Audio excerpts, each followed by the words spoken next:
चलिए सो बेटा हम लोग दो मेथड यूज़ करने वाले हैं। पहला मेथड होगा आपका स्टॉक एंड डेटर मेथड, एक ये मेथड है। सेकंड मेथड इसके बाद जो हम करने वाले हैं बेटा वो है ट्रेडिंग।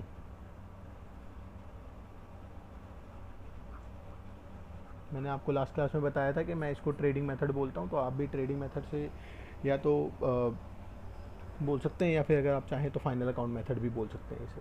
बेटा जब मैं बात करता हूँ ट्रेडिंग मेथड के बारे में, अभी हम स्टॉक डेटर मेथड के बारे में डिस्कशन करेंगे नेक्स्ट क्वेश्चन में, इलस्ट्रेशन नंबर 3 में। बट अभी मैं आपको समझाना चाह रहा हूँ जो आपका trading and profit and loss वाला जो मेथड है। बेटा इसके अकॉर्डिंग आपको क्या करना है, जो भी आपकी ब्रांच अकाउंट होंगे उसमें आपको एक normal profit and loss account बनाना है, जैसे आप पहले बनाते होते थे 11th-12th क्लास में जब आपने trading profit and loss account बनाया है। Likewise similar trading profit and loss account आपको यहाँ पे बनाना है। अभी तक जो हम कर रहे थे बेटा, वहाँ पर मैंने आपको बोला था कि आपको अपनी ब्रांच को एज ए डेटर ट्रीट करना है। ओपनिंग में जितने भी उसके पास ओपनिंग बैलेंसेज होते थे वो हम रिकॉर्ड कर लेते थे, जितना भी ब्रांच ने गुड्स भेजे हैं यहाँ से वो सब भी हम वहाँ पर रिकॉर्ड कर लेते थे, ब्रांच ने उसके लिए जो खर्चे किए होंगे वो भी हम वहाँ पर रिकॉर्ड कर लेते थे। तो इस तरीके की कुछ चीज़ें हम कर रहे थे अभी तक। बट अब मुझे क्या करना है, मुझे ब्रांच को डेटर ट्रीट नहीं करना। अब मुझे क्या करना है, मुझे यहाँ पर एक trading profit and loss account बनाना है। तो बेटा मैं क्या करूँगा, मैं स्टार्टिंग करूँगा ट्रेडिंग अकाउंट से। बेटा स्कूल में मैम ने आपको एक बार ऐसे सिखाया था कि कुछ होता है ओपनिंग स्टॉक,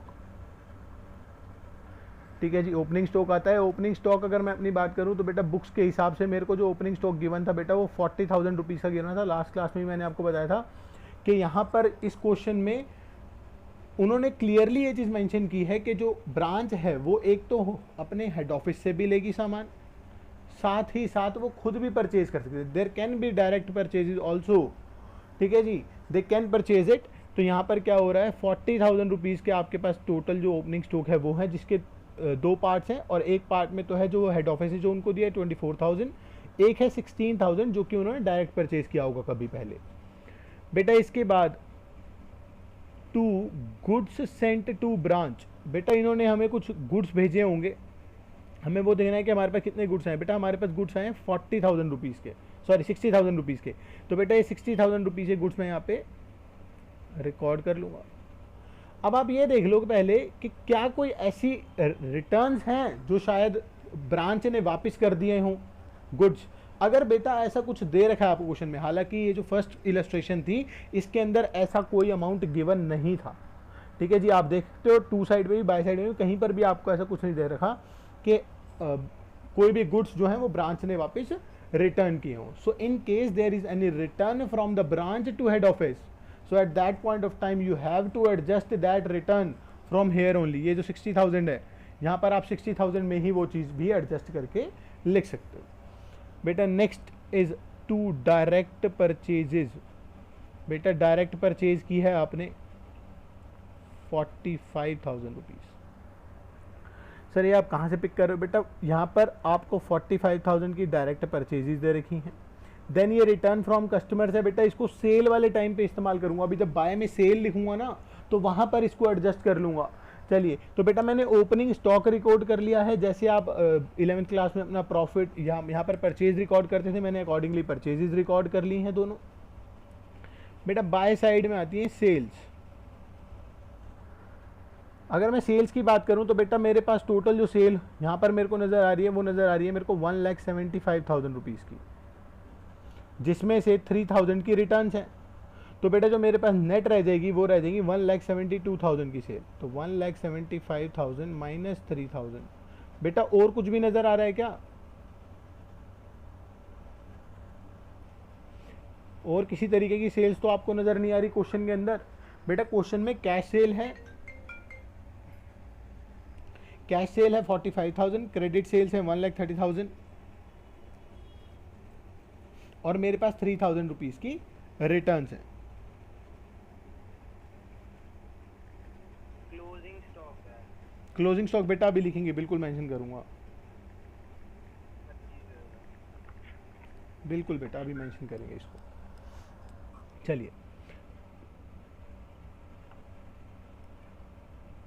बेटा बाय में मेरे पास यहाँ पर आ जाएगा बाय क्लोजिंग स्टॉक। 25,000 रुपीज़। बेटा 10,000 रुपीज़ की डायरेक्ट परचेजेस वाले हैं और 15,000 के वो हैं जो ट्रांसफ़र हुए हैं एचओ से। तो मैंने ये अपना क्लोजिंग स्टॉक भी रिकॉर्ड कर लिया। बेटा क्या किसी तरीके के डायरेक्ट नेचर के एक्सपेंसेस आपको प्रोवाइडेड है क्वेश्चन के अंदर, कोई डायरेक्ट एक्सपेंसेस आपको प्रोवाइडेड हो? बेटा फर्स्ट एंट्री से स्टार्ट कर सकते हो आप। देखना कि मेरे पास कैश दे रखा है, वो ट्रेडिंग पीएनएल में आता नहीं है, डेटर्स आते नहीं हैं, स्टॉक मैं डाल चुका हूँ ओपनिंग स्टॉक में, सेल्स मैंने दोनों डाल ली हैं, डायरेक्ट परचेजेस डाल चुके हैं, return from customers already dealt with, goods send to branch already dealt with. वो कह रहे हैं transfer from HO for petty cash expenses. बेटा पेटी कैश एक्सपेंसेस अभी हम डील करेंगे प्रॉफिट एंड लॉस अकाउंट में। नेक्स्ट वो कह रहा है bad debts obviously profit and loss account में डील होंगे, discount to customers profit and loss account में डील होगा, रेमिटेंसेस टू एचओ, बेटा ये कैश का पार्ट है, ट्रेडिंग पीएनएल में कहीं पर डील नहीं होता है। रेमिटेंसेस टू एचओ ये सेकंड है जिसमें आपको रिसीव नहीं हुए थे पैसे, बेटा ये भी कैश का ही गेम है, यहाँ पर नहीं आएगा। Branch expenses directly paid by HO, बेटा ये भी आपका प्रॉफिट एंड लॉस का पार्ट है। उसके बाद बेटा आपको क्लोजिंग स्टॉक गिवन है और फर्दर क्वेश्चन ने आपको बता रखा है कि क्लोजिंग में आपको एक तो डेटर्स नहीं पता थे, हालांकि हमने लास्ट टाइम जब हमने कैलकुलेट किया था तो बेटा वैल्यू 24,000 आई थी और इंप्रेस्ड हमारे पास जो था वो लास्ट में 2,000 ही बच रहा था। देन पेटी कैश एक्सपेंसेस दे रखे हैं, बेटा उसको भी मैंने आपको बोला है कि हम प्रॉफिट एंड लॉस में डील कर लेंगे। इसका मतलब जो मेरे पास ट्रेडिंग में कोई भी जो पार्ट है वो बस इतना सही था, ट्रेडिंग का पार्ट। चलिए तो बेटा आपके पास क्या आ जाएगा, आपके पास आ जाएगा ग्रॉस प्रॉफिट। कितना ग्रॉस प्रॉफिट आ रहा है कैलकुलेट करना है एक बारी।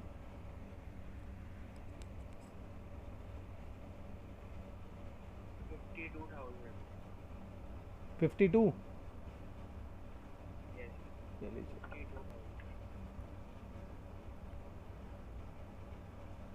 बेटा फर्दर जो आपके एक्सपेंसेस हैं वो सारे डील करवा दो। सर एक तो हैं हमारे पेटी एक्सपेंसेस 4,000 के जो थे बेटा, इसके अलावा सर हमारे बैड डेट्स हैं 1,000 के।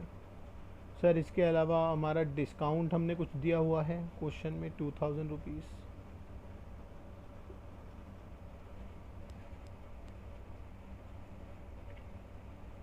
बेटा एक 30,000 रुपीज़ के एक्सपेंसेस जो कि डायरेक्टली पे किए हैं हमारे हेड ऑफिस ने। इसके अलावा बेटा और कोई एक्सपेंस है? बेटा पैटी कैश तो हमने डाल दिया ना, मैंने देखो ऊपर ऊपर डाले हैं 4,000 रुपीज़ के। उसके बाद मैंने 4,000 रुपीज़ वो डालने के बाद बैड डेट्स डाल दिए 1,000 के, डिस्काउंट्स डाल दिए मैंने 2,000 के। एनी अदर एक्सपेंसेस जो आपको नज़र आ रहे हो?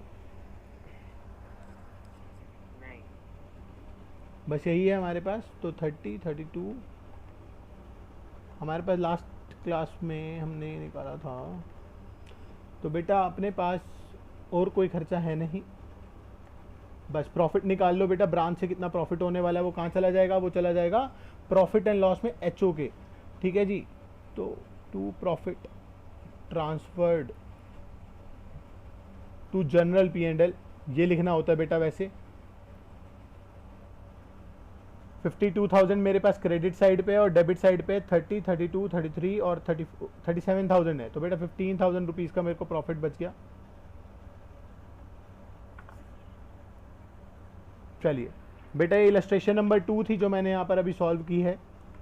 किसी भी तरीके का आपको डाउट है तो आप बता दीजिए, मैं एक बार आपको नीचे सॉल्यूशन दिखा देता हूँ जो इन्होंने बुक में किया होगा इलस्ट्रेशन नंबर 2 के लिए।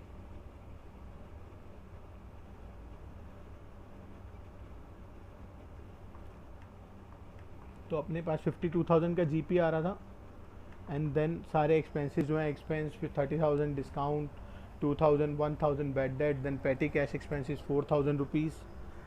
सो net profit transfer to general P and L account is 15,000। चलिए moving on to the next method. बेटा अभी मैं अगले क्वेश्चन पे नहीं जा रहा हूँ क्योंकि इलस्ट्रेशन नंबर जो 3 है, इलस्ट्रेशन नंबर 3 बोलती है use all the 3 methods. 3 methods namely debtor method, stock and debtor method, and the third one is trading. So we have already dealt with 2 methods. One is the debtor method and the other one is the trading and profit and loss method.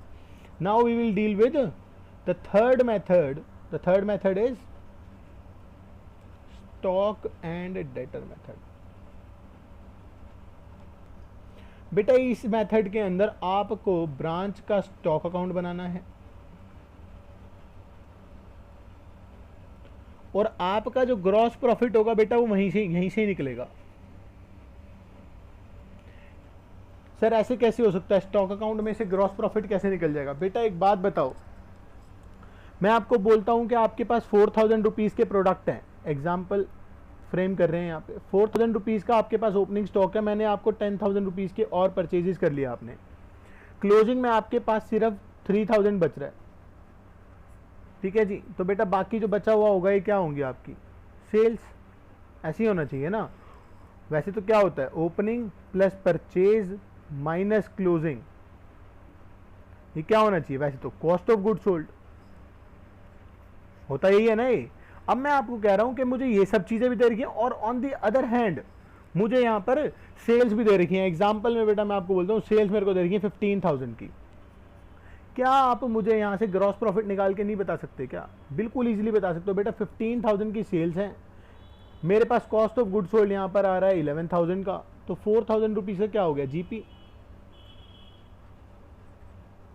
ठीक है जी। तो opening plus purchase minus closing मेरे पास क्या आ जाएगा, cost of good sold आ जाएंगी। बेटा आपको क्वेश्चन के अंदर ऑलरेडी सेल्स प्रोवाइडेड होती हैं, तो अगर मैं कॉस्ट ऑफ गुड सोल्ड की जगह पे वहां पर सेल्स रख दूंगा तो वहां पर मेरे ब्रांच स्टॉक अकाउंट के अंदर क्या आ जाएगा, सेल्स आ जाएंगी मेरे पास, सॉरी मेरे पास प्रॉफिट आ जाएगा जीपी। लाइकवाइज बेटा मेरे को इसके साथ एक और अकाउंट बनाना है, ब्रांच डेटर अकाउंट।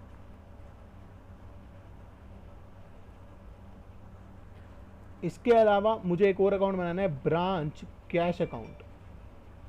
कितने पैसे मेरे पास ऑलरेडी थे, इसमें भी बेटा एग्जांपल ले सकते हो आप, आपके पास कुछ अमाउंट ऑलरेडी होगा, कुछ आप सेल कर रहोगे, जैसे कि ओपनिंग बैलेंस है लेट्स से कैश का, and then there will be some cash sale, there will be some recovery from debtors,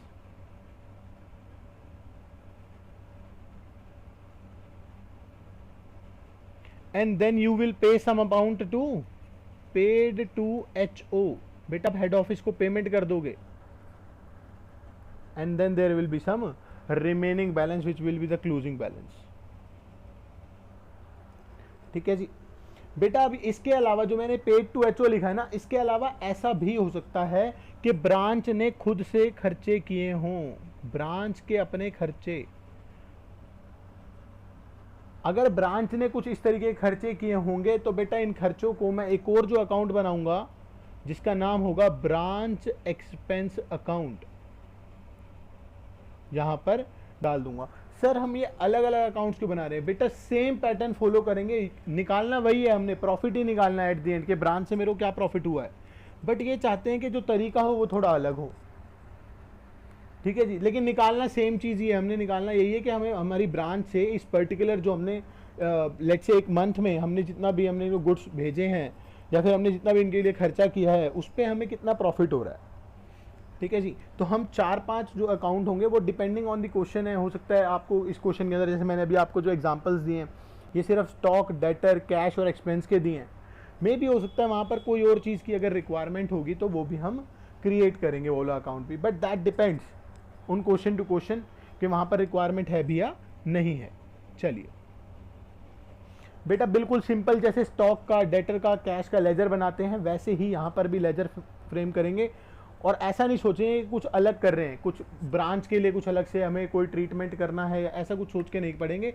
simple जो अभी तक लेजर्स बनाते थे, जो आपको 11th क्लास में 8th चैप्टर में लेजर्स आपको सिखाए गए थे अकाउंट्स की बुक में, वही वाले आपने पढ़ने हैं यहाँ पर। चलिए वो कह रहा है the Bombay traders invoice goods to Delhi at cost. बेटा देखो मैंने आपको स्टार्टिंग में ही एक चीज़ समझा दी थी जब क्लास हमने शुरू की थी, मैंने आपको कहा था ऐसा भी होगा कि कॉस्ट पे करेंगे, ऐसा भी होगा कि कभी ना कभी सेलिंग प्राइस पे भी करेंगे। जब ये सेलिंग प्राइस वाला करेंगे ना बेटा तब थोड़ी सी एडजस्टमेंट्स आ जाएंगी, देयर विल बी एडजस्टमेंट्स। उन एडजस्टमेंट्स को हालांकि ईजी एडजस्टमेंट्स हैं, ऐसा नहीं है कि बहुत मुश्किल कुछ हो जाएगा, बट हाँ आपको थोड़ा सा टाइम लगेगा एडजस्टमेंट को समझने में, क्योंकि जो प्रॉफिट होंगे वो एक्चुअल होंगे या नहीं होंगे वो डिपेंड करता है प्रोडक्ट के बिकने पे। तो अगर कभी कोई प्रोडक्ट नहीं बिका so at that point of time उसके प्रॉफिट को हमें कैंसिल करना होगा अगर आपने सेलिंग प्राइस पे गुड्स दिखा रखे हैं तो।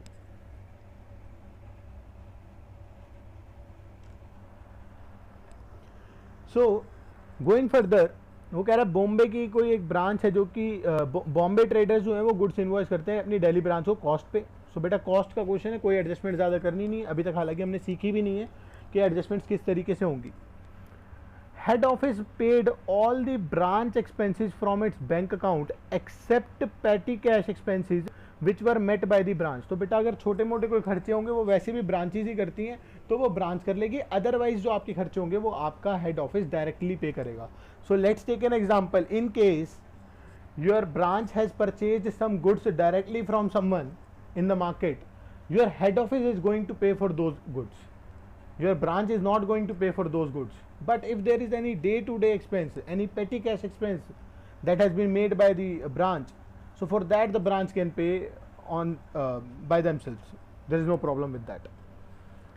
वो आगे कह रहा है बेटा all the cash collected by the branch was banked on the same day to the credit of head office. इसका मतलब बेटा जितने ही पैसे मैं कलेक्ट करूंगा, चाहे वो कैश सेल से हो, चाहे वो रिकवरी फ्रॉम डेटर्स हो, प्लीज माइंड द वर्ड्स, चाहे वो कैश सेल हो, आज जो सामान बिका है उससे पैसा है, या किसी कस्टमर ने आगे पैसे दे दिए मेरे को, मैं दोनों को क्या करूंगा एक साथ बेटा,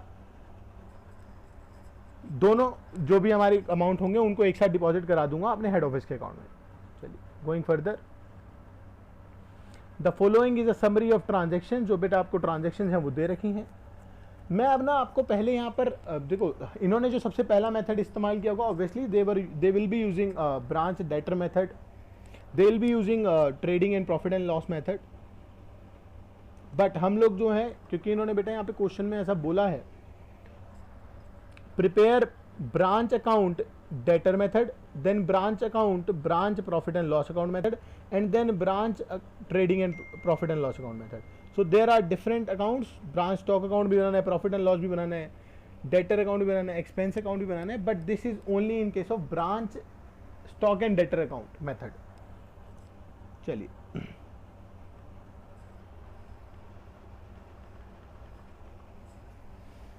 हाँ जी, तो बेटा पहले we'll start with branch stock account.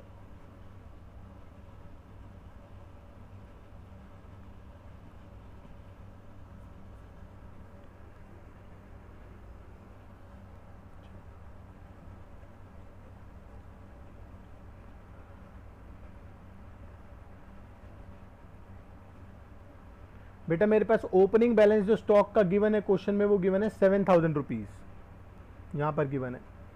Then good sent from HO is 26,000 to good sent to branch. But बेटा ऑन दी अदर हैंड मैं बाय में गुड सेंट टू ब्रांच भी लिख रहा हूं, क्योंकि जस्ट इसके बाद मुझे ये दे रखा है कि हमने कुछ गुड्स जो है वो रिटर्न भी कर दिए हैं। So there is a 26,000 rupees पर and 1,000 rupees of purchase return.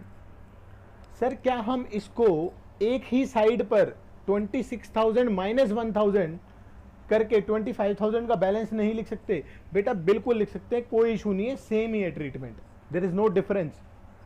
ठीक है जी, चलिए अलाउंस टू कस्टमर, बेटा उसका स्टॉक से कोई मतलब नहीं है, डिस्काउंट टू कस्टमर से स्टॉक का कोई मतलब नहीं है, बैड डेट्स 600 रुपीज़ कोई मतलब नहीं है, goods return by customers 500 rupees, salaries and wages, rent rates, sundry expenses, cash received from sundry debtors.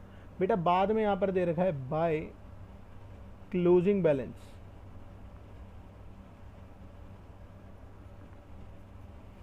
Now I have opening balance, I have purchases, I have returns, I have closing balances and I have sales. बेटा sales कहाँ कहाँ पे हैं sir? 17,500 की एक cash sales हैं और 28,400 की क्रेडिट सेल्स हैं। बेटा मैं यहाँ पर साइड में टोटल सेल्स निकाल रहा हूँ, तो ये वर्किंग नोट ये भी टोटल सेल्स के लिए बेटा 17,500 प्लस 28,400 माइनस, बेटा इसके बाद मैंने क्या किया, मेरे को क्या हुआ है, return, goods return by customers. बेटा सेल्स रिटर्न है, आप ध्यान देना, आप गलती मत कर देना इसमें।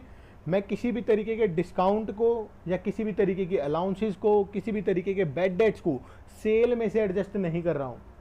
मैं सिर्फ किस चीज़ को एडजस्ट कर रहा हूँ, जो गुड्स एक्चुअली रिटर्न हो गए हैं, सेल्स रिटर्न्स को एडजस्ट कर रहा हूँ। क्योंकि बेटा बाकी सब जो चीज़ें हैं, अलाउंसेस हैं, डिस्काउंट्स हैं, बैड डेट्स हैं, इन सबको मैं डील करूँगा डेटर्स अकाउंट में, जो ब्रांच का डेटर अकाउंट अभी हम बनाएंगे। ठीक है जी, उसको आपको यहाँ पर स्टॉक में डील नहीं करना है। हाँ जी, तो बेटा यहाँ पर जो मेरे पास सेल्स आ जाएंगी वो होंगी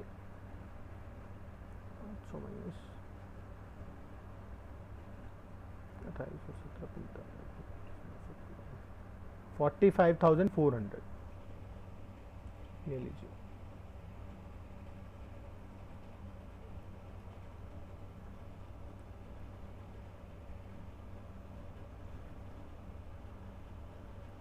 बेटा इसको प्रॉफिट का नाम दे रहा हूँ अभी, हालांकि इसको प्रॉफिट का सिर्फ ऐसे नहीं लिख देना कि ये प्रॉफिट ही है सिर्फ, हालांकि इसको हमें लेके जाना है बाद में कहाँ पर, हमारे ब्रांच के प्रॉफिट एंड लॉस अकाउंट में, लेकिन मैं अभी यहाँ पर सिर्फ इसका नाम प्रॉफिट लिख रहा हूँ। अमाउंट एक बार कैलकुलेट कर लीजिए कितना आ रहा है,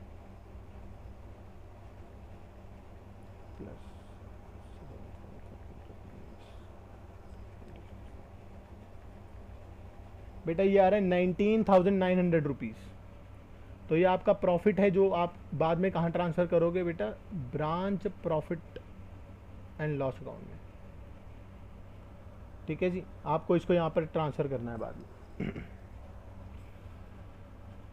चलिए बेटा, इसके बाद सर नेक्स्ट अकाउंट आपने बोला था ब्रांच डेटर, बिल्कुल बेटा वही अकाउंट क्रिएट करेंगे।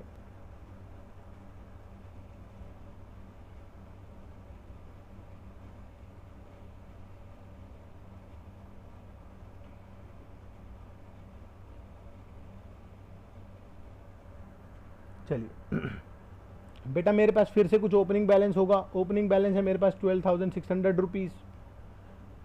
ठीक है जी। 2 बेटा यहाँ पर क्या आ जाएंगी, क्रेडिट सेल्स आ जाएंगी आपकी। क्रेडिट सेल्स कितने की थी, 28,000 रुपीज़ की क्रेडिट सेल थी। बाय में बेटा हमने कुछ अलाउंसेस दे दिए हैं, कितने रुपए के, 200 रुपये के अलाउंसेस दे दिए हैं। बाय में बेटा हमने डिस्काउंट दे दिया है 1400 रुपीज़ का। बाय में बैड डेट्स हो गए हैं बेटा 600 रुपीज़ के bad debts. Goods return by customers भी था बेटा, गुड्स रिटर्न कितने के थे बेटा, 500 रुपीज़ के। बेटा कैश कलेक्टेड फ्रॉम कस्टमर है, हाँ जी लिखा हुआ है बेटा, 28,500 रुपये कैश कलेक्टेड भी हैं।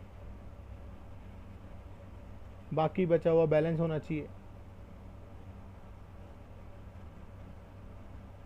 बेटा एक बार मैच कर लो, दोनों साइड मैच करनी है। अगर दोनों से मैच नहीं कर रही सर, तो बेटा अगर दोनों में से कोई भी एक साइड मैच नहीं कर रही, वैसे तो ज़्यादातर यही होता है कि जो डेबिट साइड होती है वो ज़्यादा होती है और क्रेडिट साइड जो होती है वो कम होती है, ताकि हम और ज़्यादा बैड डेट्स राइट ऑफ कर सकें। बट अगर कभी ऐसा हो जाए कि आपकी डेबिट साइड आ जाए, इसका मतलब बेटा कुछ और सेल्स के पार्ट हैं जो कि शायद छूट गए हैं।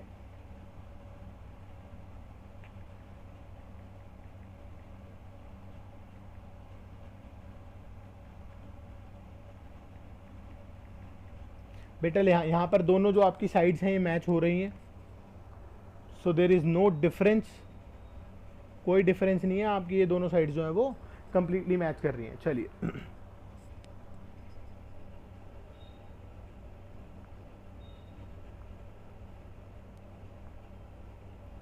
सर एक बार फिर से बताना, अगर डेटर की ब्रांच डेटर अकाउंट की मैच की वही। बेटा देखो, अगर मैच नहीं होगा, और एग्जांपल ले लो, जो मेरा डेबिट साइड है, जो ओपनिंग साइड है और जहाँ पर मैंने क्रेडिट सेल्स दिखाई हैं, ये मतलब जो मेरा डेबिट बैलेंस है, example debit balance is 40,000 rupees but the credit balance total is 39,000। तो इसका मतलब 1,000 रुपये का कुछ और नुकसान है, या फिर 1,000 रुपये कैश रिसीव्ड होना चाहिए, कुछ तो होना चाहिए ना। क्योंकि अगर मेरे पास डेबिट में, मतलब मेरे पास एक एसेट है 40,000 की, मैं बोल रहा हूँ उस 40,000 में से 9,000 तो मेरे पास बैलेंस है और 30,000 रुपीज़ का मेरे को कैश रिसीव हो गया, तो बेटा 1,000 रुपीज़ कहाँ गए, 1,000 रुपीज़ या तो बैड डेट्स हो गए होंगे, तो या तो वो एडिशनल बैड डेट्स हो जाएंगे यहाँ पर, ठीक है, नुकसान हो जाएगा ये आपका 1,000 रुपये का। बट अदरवाइज अगर ये रिवर्सल होता, वाइस वर्सा सिचुएशन में क्या होता, क्रेडिट साइड का 40,000 हो गया और डेबिट में अगर 39 है, बेटा इसका मतलब आपने शायद 1,000 रुपये की कोई सेल है जो आपने रिकॉर्ड नहीं करी, तो इसको हम बोलते हैं बेटा unrecorded sales can be there. 2 reasons हो सकते हैं बेटा इसके, या तो आपने बैड डेट्स ज़्यादा रिकॉर्ड कर लिए हैं, बैड डेट्स अलाउंसेस वगैरह गलती से हो जाते हैं ना डबल रिकॉर्ड, तो या तो डबल रिकॉर्ड कर लिए हैं, या फिर आपने अपनी सेल से कोई रिकॉर्ड नहीं किया। क्योंकि अगर आप डबल रिकॉर्ड कर दोगे अपने एक्सपेंसेस या फिर अपने लॉसेस, तो फिर आपकी जो बाय साइड है 40,000 वाली, ये साइड बढ़ गई होगी। ठीक है, चलिए बेटा ब्रांच एक्सपेंसेस में आपके पास अलग अलग खर्चे आएंगे, जैसे कि अलाउंसेस थे आपके पास बेटा, आपने 200 रुपये के अलाउंस दिए थे, डिस्काउंट दिया था आपने 1400 रुपीज़ का, बैड डेट्स थे बेटा 600 के। अब क्या यहाँ पर गुड्स की रिटर्न भी लेके आनी है? नहीं, गुड्स की रिटर्न मत लाना, गुड्स की रिटर्न ऑलरेडी डील कर ली थी ब्रांच स्टॉक अकाउंट में बेटा। जो सेल्स रिटर्न होती हैं वो नहीं आती हैं यहाँ पर, प्रॉफिट एंड लॉस का पार्ट थोड़ी बनती हैं वो, तो खर्चे थोड़ी बन रहे हैं वो, तो उसको तो ऑलरेडी हमने ऊपर डील कर लिया था। चलिए बेटा ब्रांच एक्सपेंसेस में हमने जो खर्चे नोट करने शुरू करे हैं वो है, एक तो अलाउंसेज ऑफ कस्टमर, ये 200 रुपीज़ डाल दिए, 1400 हमने डिस्काउंट डाल दिया, बैड डेट्स भी चार्ज कर लिए, ये ऑलरेडी डेल्ट विथ था बेटा। सैलरीज एंड वेजेस, ये सैलरी वेजेस हैं आपके, रेंट रेट्स हैं, सन्ड्री एक्सपेंसेस हैं, ये सारे कौन पे करेगा? ये सारे हेड ऑफिस ने पे किए होंगे, तो लिखूंगा branch expense to bank account. बेटा कितना अमाउंट है सर? 6200।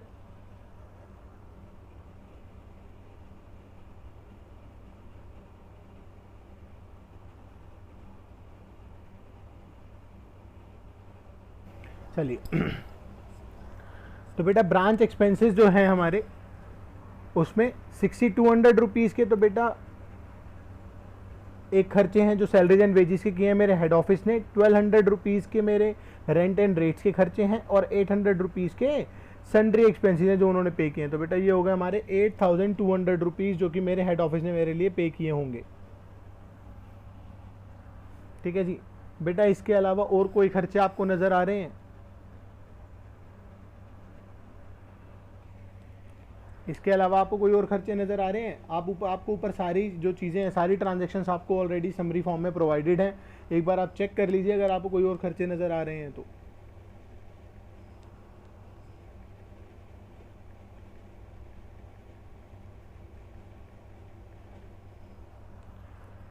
बेटा आपने ना शायद एक चीज़ पे ध्यान नहीं दिया है, यहाँ पर आपको वो चीज़ पे ध्यान देना है, हमेशा को ध्यान रखना है। जो पेटी कैश गिवन होगा क्वेश्चन के अंदर, इस पेटी कैश पे आपको हमेशा ध्यान देना है।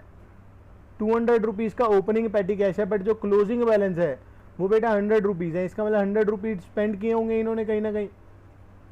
तो बेटा यहाँ पर आपको पेटी कैश भी लेके आना पड़ेगा, पेटी कैश एक्सपेंस 100 रुपीज़। ठीक है जी, ये टोटल देख लेते हैं कितने खर्चे हैं। ये बेटा सारे के सारे ब्रांच प्रॉफिट एंड लॉस में जाएंगे। 16, 6, 22, 23, 25, 10,500।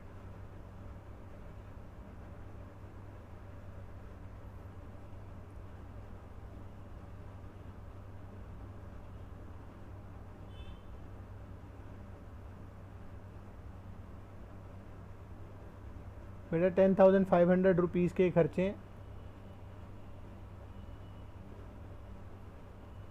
बेटा किसी बच्चे को किसी भी प्रकार का कोई भी डाउट है अभी इन 3 अकाउंट्स में तो वो मेरे से पूछ सकता है अभी। पहला जो अकाउंट था वो हमारा ब्रांच स्टॉक अकाउंट था, then branch debtor account, and the third one is branch expenses. हमने सारी चीज़ें डील कर ली हैं, क्योंकि क्वेश्चन में अगर आप एक एक करके चेक करना शुरू करोगे तो opening stock we have already dealt with, debtors we have already dealt with, petty cash we have already dealt with, goods के साथ डील कर चुके हैं, सेल्स के साथ डील कर चुके हैं, खर्चों के साथ डील कर लिया, जो पैसे रिसीव हुए हैं वो सब डील कर चुके हैं, क्लोजिंग बैलेंसेस सारे डील हो चुके हैं। तो अब मुझे सिर्फ क्या बनाना है? ब्रांच का प्रॉफिट एंड लॉस अकाउंट बनाना है। चलिए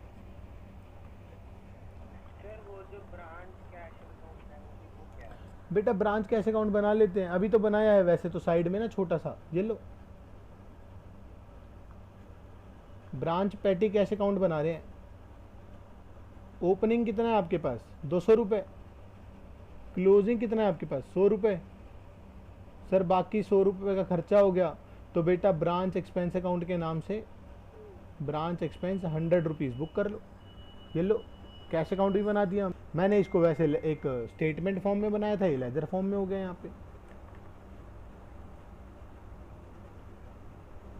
जो ब्रांच ने कैश पेमेंट किया है वो आएगा। जो बेटा पेटी कैश है, आप कैसे कौन सा वाला अकाउंट चाहते हो? जो ब्रांच ने रेमिट किया है,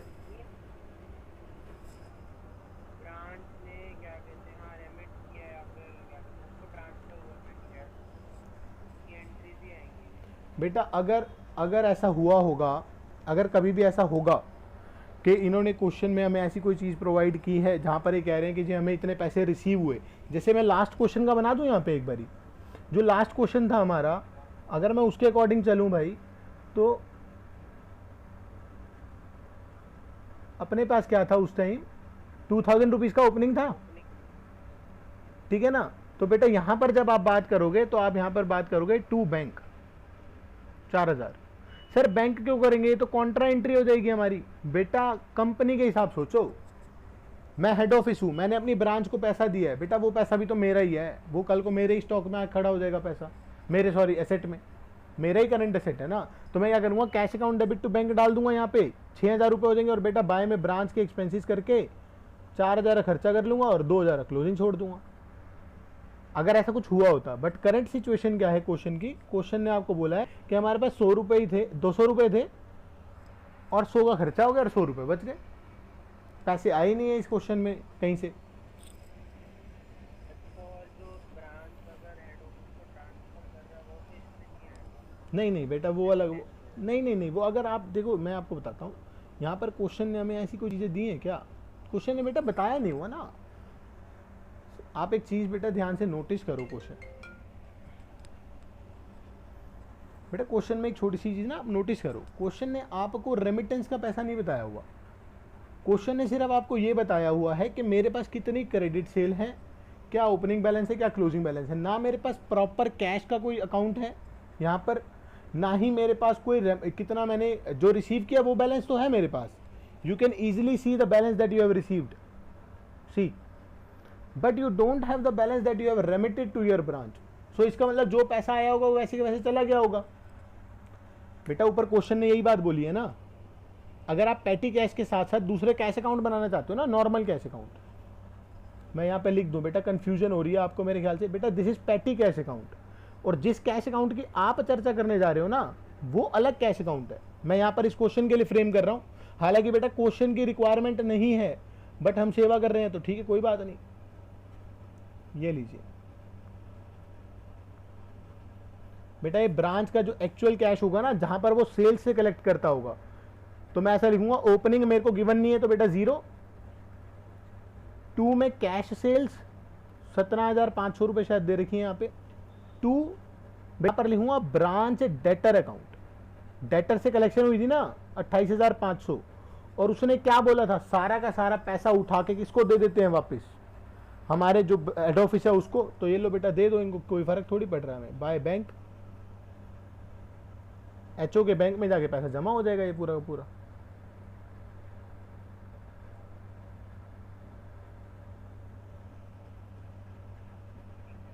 ठीक है जी। तो ये जो आपने 4 लिखा है उसके अलावा ये P&L अकाउंट भी बना रहे हैं, आपने कहा ना 4 दे देते हाँ बिल्कुल बेटा, देखो अब लेकिन बेटा नेट प्रॉफिट तो तेरे को अभी तक मिला नहीं ना। मेजरली जो अकाउंट्स बनाने हैं वो एक देखिए जीपी निकल गया हमारा ऊपर ऊपर स्टॉक में, देन हमने डेटर अकाउंट से क्लासिफिकेशन कर ली कि जो भी पैसा रिसीव हुआ है और जो हमने खर्चे रिकॉर्ड करे हैं वो सारे ठीक हैं, क्योंकि डेटर्स में ऐसा हो सकता है कि कुछ बैलेंस अगर बच गया टू या बाय साइड में, तो वो या तो इनकम दिखाएगा कोई और, या फिर वो कोई और लॉस दिखाएगा या एक्सपेंस दिखाएगा आपका, इसलिए डेटर अकाउंट बनाया था। एक्सपेंस अकाउंट में सारे एक्सपेंसेस को एक्यूमुलेट करके डाल लिया है, लास्ट में बनाऊंगा बेटा ब्रांच P&L, ताकि अब मेरे पास क्या आ जाए, नेट प्रॉफिट। बेटा ब्रांच P&L में by branch stock account, stock में हमारे पास एक 19,900 रुपये का बैलेंस आया था। 2 ब्रांच एक्सपेंस अकाउंट, बेटा एक्सपेंस अकाउंट से हमने 10,500 रुपये लिए थे। 2 profit and loss transferred 9,400 rupees. ये लीजिए बेटा, ये स्टॉक एंड डेटर मेथड जो है आपका कंप्लीट हो गया है यहाँ पे।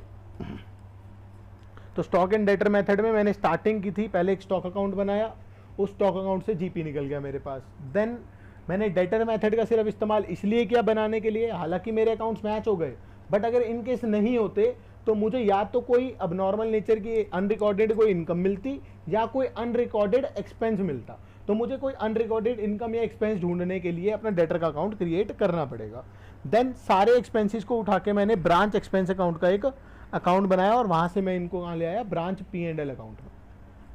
ठीक है जी, यहाँ पर आपके अपने अपना प्रॉफिट और अपने एक्सपेंसेस जो है वो सारे डाल दिए हैं और नेट प्रॉफिट जो है वो हमने यहाँ पर ढूंढ लिया है। बेटा आगे हम देख लेते हैं क्वेश्चन ने क्या सोल्यूशन कर रखा है। स्टॉक एंड डेटर मेथड, बेटा पहले इन्होंने वही स्टॉक अकाउंट बना रखा है, तो स्टॉक में इन्होंने 19,900 रुपीज़ प्रॉफिट जैसे कि हमारा आ रहा था। देन डेटर्स अकाउंट इनका भी कंप्लीटली मैच है ऑब्वियसली, ठीक है जी। Then Delhi branch expense account, बेटा ब्रांच के सारे खर्चे जो थे वो एक साथ आ गए 10,500। Then profit and loss account बना दिया। बेटा फर्दर जो आगे दे रखे हैं वो दोनों आपको वही मेथड्स दे रखे हैं जो हम ऑलरेडी डील कर चुके हैं। Branch trading and profit and loss account जो हम पहले कर चुके हैं, ब्रांच डेटर अकाउंट जो नॉर्मल अकाउंट हम ऑलरेडी बना चुके हैं, वही आपको मेथड्स दे रखे हैं, ठीक है जी। अब आप लोग चाहते हैं कि मैं ये वाला क्वेश्चन आपको डेटर मेथड से भी करा दूं और trading and profit and loss से भी करा दूं, तो मैं करवा देता हूं। अदरवाइज अगर वैसे तो मैं चाहता हूं कि आप लोग ये होमवर्क में करें, क्यों? हाँ जी, क्योंकि इतना, हाँ डेटर वाला कर लिया था और ट्रेडिंग P&L हमने आज कर लिया है डील, तो आई डोंट थिंक और इतना कोई मुश्किल भी क्वेश्चन नहीं है अभी ये, क्योंकि जो थोड़ा सा भी अभी जो मुश्किल कंटेंट है, कॉन्सेप्ट जो आने वाले हैं वो हैं थोड़े से मुश्किल। तो मैं चाह रहा हूँ कि 5-10 मिनट अभी हम उसके ऊपर बात कर लेते हैं जो फर्दर आगे आने वाला कॉन्सेप्ट है। बेटा मूविंग फर्दर, मैं पहले लिख देता हूँ। बेटा होमवर्क है आपका जो थर्ड इलस्ट्रेशन है ना, थर्ड इलस्ट्रेशन के दोनों मेथड्स जो बैलेंस रह गए हैं वो आपका होमवर्क है। चलिए बेटा वो नेक्स्ट जो हमारा कॉन्सेप्ट है वो है when goods are invoiced at selling price. मतलब कि मेरा एक हेड ऑफिस है और मेरी एक ब्रांच है। सेकंड क्वेश्चन बेटा मैंने करा दिया ऊपर ऊपर, देखो सबसे पहले मैंने आज आती सेकंड क्वेश्चन करा है। हाँ थर्ड तक तीनों कर सकते हैं आप, तीनों क्वेश्चन कर सकते हैं। और अगर आपकी किताब में, मैं आपको बताता हूँ, जिन जिन के पास CA शर्मा सर की बुक है ना, प्रवीण शर्मा सर की जिसके पास भी की बुक है, उनके बुक में काफ़ी सारे क्वेश्चन होंगे एट कॉस्ट वाले भी, प्रैक्टिस के लिए वहाँ से भी कर सकते हो। डाउट आएगा तो मैं यहीं पे ही हूँ, नेक्स्ट क्लास में डाउट डील कर लेंगे। बस जब भी क्लास शुरू होगी उससे 15-20 मिनट या आधा घंटा पहले मुझे जो भी क्वेश्चन होगा उसकी एक पिक जो होगी वो शेयर कर देना, देन हम क्लास में डिस्कस कर लेंगे।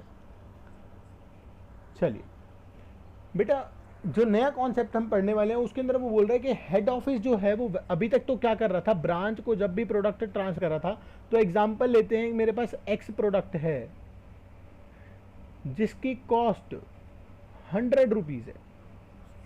तो बेटा जो अभी तक हम पढ़ रहे थे वो यही पढ़ रहे थे कि हेड ऑफिस अपने ब्रांच को एट कॉस्ट बेचता है सामान, तो वो 100 रुपये में भेज देता है, ठीक है जी। लेकिन बेटा अब जो हम कॉन्सेप्ट करने वाले हैं उसके अंदर वो ऐसा बोल रहा है कि हेड ऑफिस जब यहाँ से सामान भेजेगा अपनी ब्रांच को, तो वो सामान भेजेगा 120 रुपये में।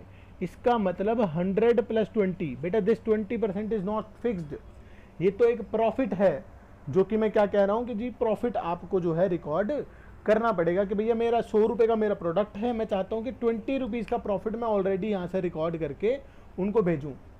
बेटा मुझे एक बात बताओ, क्या मैं अपनी जेब से ही पैसे कमा सकता हूँ? ऐसा तो नहीं हो सकता ना, मैंने आज खुद से ही पैसे कमा लिए, पॉसिबिलिटी नहीं है ना। तो मैं अगर ऐसा बोलता हूँ कि मेरे हेड ऑफिस ने विच इज़ इन मुंबई, हाँ जी, तो बेटा मेरा हेड ऑफिस जो कि मुंबई में है, उसने अपनी किसी पुणे की ब्रांच को प्रोडक्ट बेचा, ठीक है जी, यहाँ से यहाँ सामान चला गया। एग्जाम्पल में बेटा बड़ा अमाउंट ले लेते हैं, मान लीजिए 1,20,000 रुपये का सामान यहाँ से यहाँ शिफ्ट हुआ है। अब ये जो 1,20,000 का सामान गया है, इसमें मुंबई ब्रांच बोलती है ये 100 + 20% पे गया हुआ सामान है, so that means the cost is equal to 1,00,000 रुपये ओनली। कल को बेटा अगर पुणे ब्रांच ये वाला सामान नहीं बेच पाई, तब भी तो ये आपका ही स्टॉक है, क्या ये किसी और का स्टॉक बन जाएगा? क्या नहीं, ये आपका ही स्टॉक रहेगा। So at the time when you have transferred your stock, when you have transferred your stock from Mumbai head office to Pune branch, you have added some profit, but this is not your realized profit. Please mind it, this is not a realized profit because you cannot earn money from yourself. I am transferring product to my own branch and then I am having some profit. This is not possible, right? So while transferring the product, we have to mark the goods at cost. तो ये होता क्या है, जो presentation part है उसमें तो हम गुड सेंड टू ब्रांच को दिखाएंगे तो हम सेलिंग प्राइस पे, सेलिंग प्राइस इज व्हाट 100 + 20%, मतलब मैं जब दिखाऊंगा तो मैं मार्क करूंगा stock account debit to goods sent to branch, and then I will mark one more thing in credit, that is stock adjustment account और any other account if you want. वैसे तो एडजस्टमेंट अकाउंट ही मान के चलो, ज़्यादा सही है आपके लिए भी। तो बेटा जब जनरलाइज करने लगेंगे किसी भी अकाउंट को क्रिएट करने से पहले या कुछ भी पोस्ट करने से पहले, कृपया करके जनरलाइज कर लीजिए कीजिए। Branch stock to goods sent to branch, this is the entry that we have learned in the first concept, जहां पर हमने कॉस्ट पर बात करी। तो बेटा वहां पर तो क्या करते हो, 1-1 लाख रुपए की एंट्री डाल देते हो। But in the current scenario as per the head office, this is not 1 lakh rupee. The stock has been debited 1,20,000 rupees, where 1 lakh rupees is the goods sent to branch, because the cost of the goods is 1 lakh only, and the balance account will go to stock adjustment account, and that will be the 20,000 rupees. That is the profit. This is called loading of goods.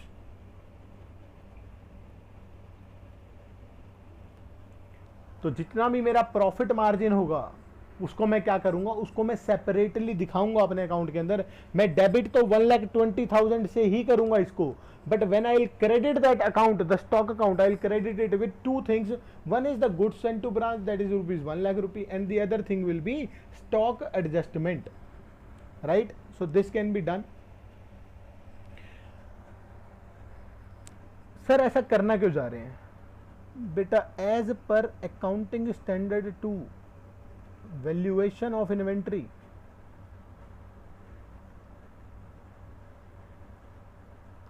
Goods must be valued at cost और net realisable value, whichever is less, दोनों में से जो भी कम होगा। तो बेटा अगर मैं इस पॉइंट की यहां पे बात करूं तो बेटा obviously it should be valued at cost which is 1 lakh rupee, ठीक है जी। तो ऐसा AS2 में लिखा गया है क्लियरली, वैल्यूएशन ऑफ इन्वेंट्रीज बोलता है, कहता है जी कॉस्ट और NRV of any of the product which ever is less should be recorded in the books. और यहां पर तो आप वैसे ही गलत कर रहे हो, आपका एक्चुअली जो क्लोजिंग स्टॉक होगा अगर उसके अंदर प्रॉफिट इंक्लूडेड है, बेटा कितना गलत इंपैक्ट पड़ेगा आपकी बुक्स ऑफ अकाउंट्स के ऊपर, मैं आपको यहां नीचे थोड़ा समझाता हूं। ये बेटा आपका ट्रेडिंग अकाउंट है।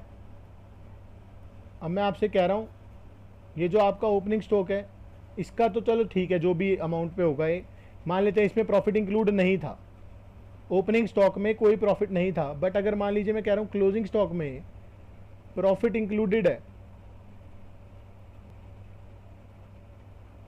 ठीक है, तो यहाँ पे आपकी बाय साइड अगर बढ़ जाएगी तो शुद्ध GP विल गो अप। और बेटा ऑब्वियस सी बात है, जहाँ ग्रॉस प्रॉफिट बढ़ेगा नेट प्रॉफिट पे भी यही इंपैक्ट आएगा, नेट प्रॉफिट भी ज़्यादा नज़र आएगा। एक और इंपैक्ट आएगा बेटा, इनकम टैक्स भी भरना पड़ेगा। और आप लोग तो CA कर रहे हो, CA का तो काम क्या होता है, टैक्स बचाना, टैक्स की प्लानिंग करना। तो क्या कोई भी CA ये चाहेगा कि मेरे क्लोजिंग स्टॉक के अंदर एक प्रॉफिट हो जो ऑलरेडी इंक्लूडेड हो? नहीं चाहेगा बेटा कोई भी, ठीक है जी। तो बेटा जो भी क्लोजिंग स्टॉक होते हैं उनके लिए हम बनाते हैं स्टॉक रिजर्व अकाउंट, क्योंकि बेटा देखो ऐसा है, वो प्रॉफिट आज रियलाइज नहीं हुआ लेकिन वो कभी ना कभी तो रियलाइज होगा ना फ्यूचर में।